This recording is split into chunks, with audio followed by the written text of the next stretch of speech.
Sadiq says that Bani Israel, there was an incident which I don't want to get into. Something happened.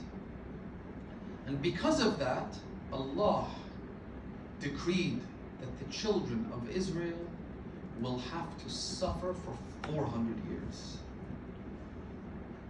Be it in being lost in the wilderness or through tyrants wreaking havoc in their lives or oppression or whatever it was. 400 years of suffering. That was decreed by Allah.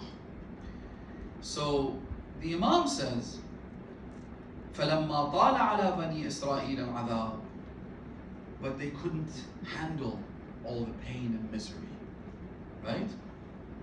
فَأَوْحَى اللَّهُ إِلَى مُوسَى وَهَارُونَ أَن يُخَلِّصَهُم مِّن فِرْعَوْنَ فَحَطَّ عَنْهُمْ 70 ومئة سنة. In other words, 230 years after the decree was made and the suffering began and lasted for 230 years, over 2 centuries, the people of the children of Israel, they could no longer handle the pain. What they did was the right choice, which is that instead of thinking, how do we solve all of these problems? I'm not saying we shouldn't take any physical measures, right? But they recognized that the way to solve those problems was to turn to Allah subhanahu wa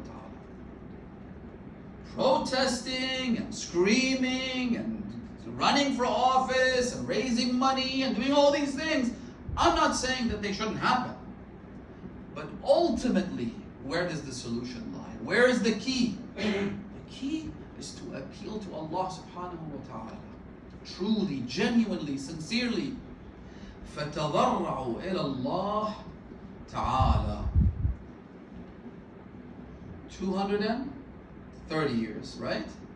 It was, so the Imam says, for 40 صباحا, they decided, they actually started a campaign, if you like, 40 days of dua, 40 days of supplication. 40 days, that's all it took. Imagine, they could have done this at the very beginning, but they waited 230 years. Probably in those 2 centuries, they engaged in trial and error. Oh, maybe this government will solve our problems, maybe that government, maybe this party, maybe this guy, that guy. 230 years later, they realized all it took was 40 days of true, genuine supplication to Allah. I believe another hadith actually elaborates on this and says that they took all the men, all the women outside into the desert. They separated them from each other. They even put the children in the middle. The children were screaming, they were crying. The mothers were crying because of the children. The fathers began to cry because everybody was crying. Like you can imagine. But they had to reach that state of desperation. That there is no other solution.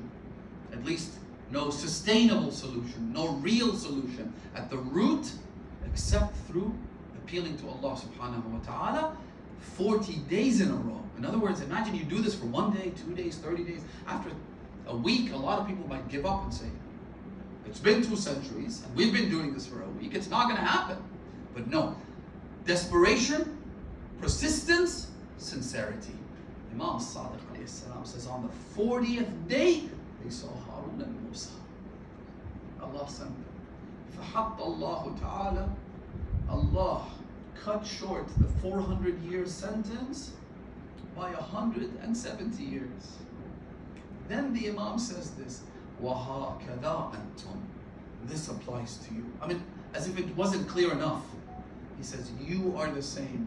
If you appeal to Allah, if you turn to Him, if you beg, Allah subhanahu wa ta'ala will bring about your relief sooner. وَإِلَّا, if you don't do that, the Imam says, the rest of the sentence has to be served. And God knows how long our sentence is. If we knew it was 400 years, at least we'd say, it's going to happen. If we knew it was 1,000 years, 2,000 years, but it could be anything. So the Imam says, وَهَكَذَا أَنْتُمْ لَوْ فَعَلْتُمْ لَفَرَّجَ اللَّهُ عَنَّا. If you do that, Allah will bring relief to us. Because who's suffering more than anybody? It's the hujjah of Allah subhanahu wa ta'ala. فرج الله عنا فأما إذا لم تكونوا فإن الأمر ينتهي إلى منتهاه. And if you don't do that, then the sentence will have to be served all the way to the very end. I'll conclude with this one point. One of the ways to deal with trauma and pain and suffering is to think of it as a means of weakening our attachments to this dunya.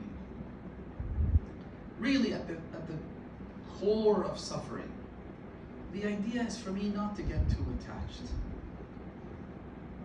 Sometimes we're too attached to our parents, sometimes we're too attached to our children, husband, wife, money, car, whatever.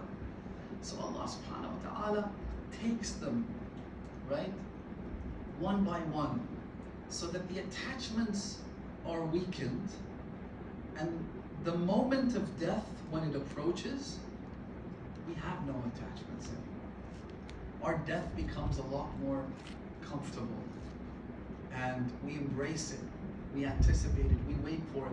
You know how people who are old, those who have lost everyone, pretty much every loved one they had in their lives is dead. They're not too concerned with death anymore. They're like, you know what? I want to go to my husband, or I want to go to my wife. I want to see my dad again. I want to see my mother. I've seen people like that. Those attachments have been so weakened that now, which is why we have a hadith actually.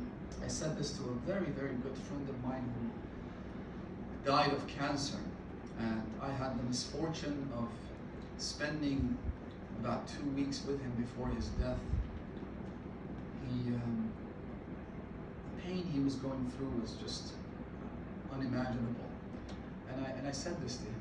I said there's a hadith that says that every believer, when they leave this world, they do so with satisfaction and consent. Allah doesn't take their souls until they consent to their souls being taken. They consent to death. And I thought to myself when I read the hadith, why would anyone consent to death? Like if I was given a choice, do you want to die or live in this world? I think most people would choose to live in this world. But imagine, number one, how weakened those attachments have become, that they don't really have much of a reason to go back to this world. On the one hand. On the other hand, imagine what Allah shows them, what He promises them. They see the face of Amirul Mu'mineen. I had an uncle, when he was diagnosed with cancer, and it was stage 4, he was told that he was going to die. He called his children, and he broke the news to them.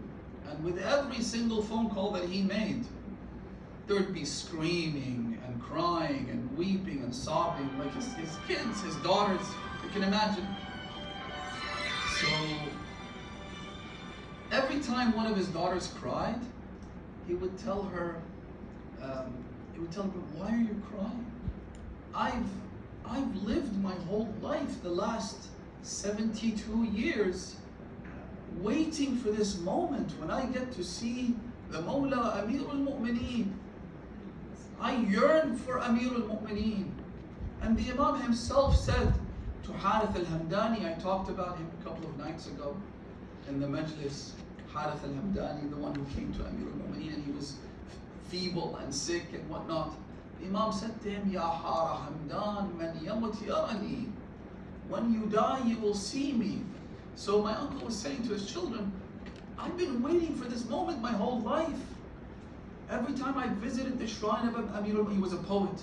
Every time I wrote poetry for Amirul Mu'mineen, I've been yearning for this. And so one of the reasons we go through these trials is to weaken those attachments, which in itself is a good thing. Even if there was no reward, even if there was no compensation, no apology, nothing. The fact that this allows us to transition into the afterlife easier and with more excitement and satisfaction, that in itself is worth it. Ultimately,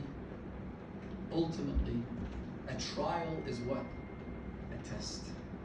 Which means the only pertinent question we should be asking isn't why is this is happening, or why me, or whatever. The pertinent question, the important, critical question is, will I pass it? Can I do everything that I'm supposed to do within my power as a human being to pass this test? Because if I pass the test, I don't care about anything else. Imam al-Hussein says in Dua Arafah, he says, oh Allah, if you're pleased with me, fala ubali. I don't care what I go through. If you're pleased, if I pass the test, I'm happy.